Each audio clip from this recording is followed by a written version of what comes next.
বিএনপির তারেক রহমান আসার পর সবাই ওদিকে ঝুঁকছে। আমরা দেখলাম জামায়াত ইসলামের আমিরও সেখানে গিয়ে দেখা করলেন, কথা বললেন, বের হয়ে বললেন নির্বাচনের পরে আমরা আবার একটা সরকার গঠনের আগে বসবো। আপনি একটা বললেন শক্তিশালী বিরোধী দল দরকার, তাহলে তারা কি যে বক্তব্যটা দিলেন নির্বাচনের পরে বসবেন, তাকে কি জাতীয় সরকারের কথা বলা হচ্ছে? নিশ্চয়ই। ইউনিটি গভর্নমেন্ট আর জোটের মধ্যে পার্থক্য আছে, আমরা সেটাই বুঝি না। ইউনিটি গভর্নমেন্ট মানে কি? ইউনিটি গভর্নমেন্ট মানে হচ্ছে যে আপনি যেমন আগে কি ছিল, জোটটা কি ছিল, আগে আওয়ামী লীগ করতো, জাফাকে বলছে যে তোমাকে আমি 10টা সিট দিয়ে দিব, তুমি বিরোধী দল হবে, আমার গৃহপালিত বিরোধী দল হবে। আর এখন ইউনিটি গভর্নমেন্টের থিওরিটা হচ্ছে যে বিএনপির মতো ইলেকশন করবে, জামাতের মতো ইলেকশন করবে, যে যত সিট পাবে, বিএনপি সর্বোচ্চ সিট পেয়েছে, জামাতও একটা নির্দিষ্ট সিট পাবে। পাওয়ার ক্ষেত্রে আমরা বিরোধী দল হলে বিরোধী দলকে কি মনে করি, সে মানুষের পর্যায়ে পড়ে না, এটা দলের পর্যায়ে পড়ে না, একে জেলে ঢুকাইতে হবে।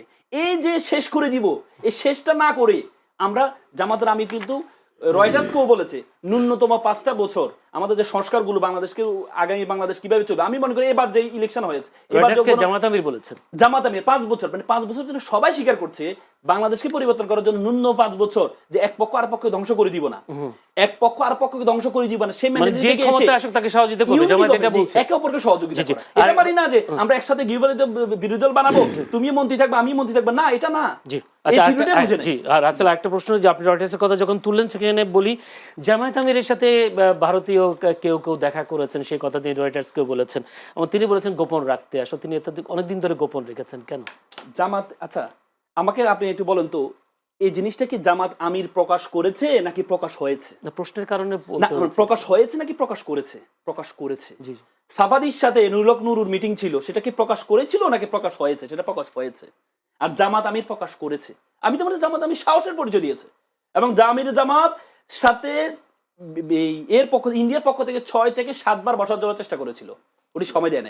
এবং ওনার সাথে যে আমি শেষ করি, ওনারটা কি ছিল, উনি অসুস্থ ছিলেন, ওনাকে দেখতে গিয়েছেন, আপনি আমি অনেকে দেখতে গিয়েছেন, দেখার সময় গিয়ে বলে যে ভাই আমি তো সবসময় তোমার বিরুদ্ধে সবসময় কথা বলি, কিন্তু আমি তোমাকে দেখতে আসছি, আল্লাহর রাস্তায় তুমি এটা কারোর সাথে শেয়ার করো, আমি তোমার সাথে মিটিং করতে আসিনি।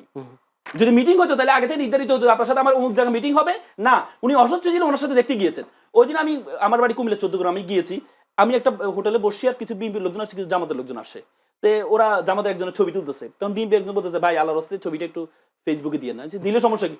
ভাই আমরা সবসময় জামাতের বিরোধিতা করি, এখন যদি একসাথে খাচ্ছি তাহলে মানুষ মুখে বলো একটা, কাজে করো আরেকটা। ইন্ডিয়া কেন নিষেধ করেছে? এই জন্য নিষেধ করেছে কারণ ইন্ডিয়া সবসময় জামাতের এগেইনস্টে কথা বলে, জামাত মানে দ্বিতীয় আফগান, জামাতের এগেইনস্টে কথা বলে, এখন জামাতের সাথে বৈঠক বসছে, এটা ইন্ডিয়ার জন্য অপমানজনক, এই জন্য ইন্ডিয়া নিষেধ করেছে। জামাতের আমির সেটা প্রকাশ করছে, সাহসের পরিচয় দিয়েছে। জি জি, সাহসের পরিচয় দিতে। যদি মোস্তফা কামাল আপনারা একটু অনেক সময় পাবেন কথা বলার জন্য। প্রথম প্রশ্ন হলো যে উনি বলেছেন যে জামাতে আমির সাহস করে প্রকাশ করেছে রয়টার্স। আপনার কি মনে হয়? একটা প্রশ্ন। দ্বিতীয় একটা প্রশ্ন করে রাখি, কারণ বারবার প্রশ্ন করলে হয়তো সমস্যা হবে। দ্বিতীয় প্রশ্ন হলো, বিএনপির ভারপ্রাপ্ত চেয়ারম্যান তারেক রহমান আসার পর আমরা যে জনস্রোত দেখলাম বিএনপির প্রতি, একমুখী, আমরা সবাই বলছি এখন বিএনপি একটা জয় জয় করা অবস্থা।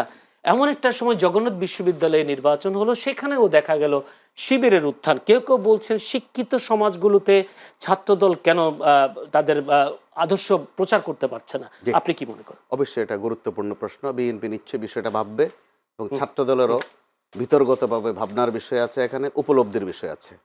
শেষ প্রশ্নের জবাব এটা। এর আগের প্রশ্নটা হচ্ছে এরকম, এখানে আমরা যতই ভারত বিষয়ে নানান ধরনের বয়ান দিয়ে থাকি না কেন, ভারত অত্যন্ত প্রাসঙ্গিক বাংলাদেশের সাথে, অগ্রাহ্য করার খুব একটা সুযোগ নেই। মাঠে ময়দানে অনেক কথা বলি, ভিতরগত বিষয়টা কিন্তু ভিন্ন। জামাতের আমির যেভাবে পরিষ্কার করেছেন যে ভারত তাকে বলেছিল গোপন রাখতে, কিন্তু তিনি সাহসের সাথে গোপন আর রাখেননি, বলে দিয়েছেন। কাছাকাছি বয়ান ছিল জাতীয় পার্টির যিনি চেয়ারম্যান জিএম কাদের, তিনি বিমানবন্দরে একদম টসটসে তাজাভাবে বলে ফেলেছেন যে আমার সাথে ভারতের কি কথা হয়েছে এটা এখন বলতে পারবো না, ভারত আমারে মানা করে দিয়েছে এটা বলতে। অর্থাৎ দেখেন সময়ের ব্যবধান, মূল মেসেজ কিন্তু কাছাকাছি। তো ওই বিতর্কে না গিয়ে আমরা সময়টাকে যদি বিবেচনায় নেই, এই সময়টায় খুদ ধরার দুটো উদ্দেশ্য থাকতে পারে, একটা হচ্ছে ঘায়েল করা, আর একটা হচ্ছে তাকে সহযোগিতা করা। জামাতের দিক থেকে এতক্ষণ আমার অত্যন্ত স্নেহাস্পদ অ্যাডভোকেট রাসেল যা বললেন, এগুলো যদি বিএনপির জন্য কল্যাণ কামনা করে বলা হয়ে থাকে, অবশ্যই বিএনপির সেগুলো গ্রহণ করা উচিত। এই যে ত্রুটিগুলো তিনি ধরিয়ে দিলেন, এটা কিন্তু এক ধরনের সহযোগিতা, কল্যাণ কামনা। আবার যদি নেয়ার অভ্যাস সম্ভবত বিএনপি নেতাদের মধ্যে হয়ে উঠেছে অনেকটা, বিশেষ করে ভারপ্রাপ্ত চেয়ারম্যান, তিনি দেশে আসার আগেও পরেও আজ পর্যন্ত কাউকে কটাক্ষ করে একটা কথা বলেননি, এমনকি নিজের জ্বালা যন্ত্রণার কথাও বলেননি। এটা কিন্তু উল্লেখ করবার মতো বিষয়।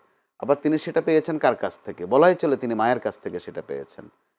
বেগম খালেদা জিয়া 5 আগস্টের পর 2-3 বার বক্তব্য রেখেছেন ছোট্ট ছোট্ট করে, একটি বারও বলেননি, কারো সমালোচনা করেননি, শেখ হাসিনার নামটিও মুখে নেননি, ভারতের তো ধারে কাছেই যাননি। এমনকি তার উপর কি জ্বালা যন্ত্রণা আরোপ করা হয়েছে, তিনি কত ভুগেছেন, কত কষ্ট পেয়েছেন, একবারও কিন্তু বলেননি। ওখানে আমরা রাজনীতির কিন্তু একটা গুণগত পরিবর্তন দেখছি, যেটা পরবর্তীতে আমরা অপেক্ষায় ছিলাম যে তারেক রহমান দেশে ফেরার পর কি করেন। আমরা খেয়াল করলাম তার মধ্যেও কিন্তু সেটা এখন পর্যন্ত বিদ্যমান। কাউকে কটাক্ষ করে তিনি কথা বলছেন না, খোঁচা দিচ্ছেন না, কারো খুদ ধরছেন না, কিন্তু তার অত্যন্ত কর্মব্যস্ত সময় যাচ্ছে। আবার এটা হচ্ছে ঐতিহাসিক বাস্তবতা। আমরা বাংলাদেশে গত 1 মাসেরও কম সময়ের মধ্যে ঢাকা কয়েকটা জমায়েত দেখেছি, আনন্দের জমায়েতও দেখেছি, বিষাদের জমায়েতও দেখেছি। হাদির জানাজা উপলক্ষে একটা জমায়েত দেখেছি, এরপরে তারেক রহমান সাহেব বাংলাদেশে আসা উপলক্ষে আর একটা জমায়েত দেখেছি, বেগম খালেদা জিয়ার জানাজায় আর একটা জমায়েত দেখেছি। এত জমায়েতের ভার নেয়া এই শহরটার জন্য কিন্তু হয়তো শহরটা মুখ খুলে বলতে পারে না, কষ্ট আছে। তো যেই কোনো একটা বটম লাইন ধরে, হাদির জানাজাকেও আপনি বটম লাইন ধরতে পারেন, বেগম খালেদা জিয়ার জানাজায় যে এক মোহনা তৈরি হয়েছে, অথবা তারেক রহমান সাহেবের দেশে ফেরার পর যে একটা আবহ তৈরি হয়েছে, এগুলো যদি ইতিবাচকভাবে নিয়ে ওখান থেকে ধরেও সামনে এগোনো যায়, সুন্দর একটা বাংলাদেশ দেখা সম্ভব। আর দ্বিতীয় প্রশ্ন তো দ্রুত, যেটা জগন্নাথ বিশ্ববিদ্যালয়ের একটা জগন্নাথেরটা বলছিলাম, যেটা যে ছাত্র দলের প্রথমত নিজেদের ভাবতে হবে। এখানে কিন্তু বিষয়টাকে যেভাবে আবার বাজারে ছড়িয়ে দেয়া হচ্ছে, যে ছাত্র সংসদ নির্বাচনগুলোতে ছাত্র শিবিরের একটা জয় জয়কার, এটা গোপন বিষয় নয়। তো সেখানে শিবির কি কি পদ্ধতি অনুসরণ করেছে, এমন না যে শিবির রাতের আধারে কিছু করেছে। শিবির ভোট কিভাবে পেতে হয় সেই চেষ্টা করেছে, সেটা দৃশ্যমানেই করেছে। তারা তাদের কথাগুলো বলেছে, তাদের ভাষা হচ্ছে যে আমরা কৌশল নিয়েছি। ছাত্রদল কৌশলে ততটুকু এগোতে পারেনি। তো ওই জায়গায় সামনের দিনগুলোতে কার কী কৌশল হবে, কিন্তু ছাত্র সংসদ নির্বাচনের একটা ইম্প্যাক্ট পড়বে অবশ্যই জাতীয় নির্বাচনে, কিন্তু একেবারে পড়বে না সেটা মনে করার বিষয় নাই। এবং জামাত ইসলাম যদি মনে করে থাকে যে তারা অবশ্যই আগের চেয়ে তাদের জনপ্রিয়তা বেড়েছে, কিন্তু যদি মনে করে থাকে যে তারা বিএনপির পর্যায়ে চলে গেছে, সেখানে বোধহয় একটু ভুল করবে। এবং ওই মনে করার একটা নমুনা কিন্তু আমরা মাঝে মধ্যে দেখছি। ওই নমুনার কারণেই সহিংসতাগুলো ঘটছে। আপনি খেয়াল করে দেখুন, এই দুটি দলের এখন এমন একটা অবস্থান বাংলাদেশে, তারা যদি সুন্দর করে কথাও বলেন, মুখ দেখা দেখিও করেন, আক্রমণাত্মক ভাষা প্রয়োগ না করেন, আইন শৃঙ্খলা বাহিনী লাগে না, দেশটা কিন্তু স্থিতিশীল হয়ে যায়। এখানে উল্লেখ করতে হয় 5, 6, 7, 8 4 দিন যদি আপনি ধরেন, আগস্টের ওই 4টা দিন সরকার তো দেশে ছিল না, পুলিশ তো ছিলই না বলতে গেলে, বাংলাদেশে কোনো অঘটন ঘটেনি। মানেটা কি? যে ওই যে ঐক্য, যেই কথাটা আমরা বলি, ঐক্য এমন একটা কোরামিন, এমন একটা মেডিসিন যে আইন শৃঙ্খলা বাহিনীর তৎপর হতে হয় না। আর অথচ এখন আইন শৃঙ্খলা বাহিনী অত্যন্ত তৎপর, ব্যাপক পরিশ্রম করছে, তারা নানা ঘটনা ঘটতে নানা ঘটনা ঘটছে। ধন্যবাদ, সেটাই অসংখ্য হচ্ছে ধন্যবাদ।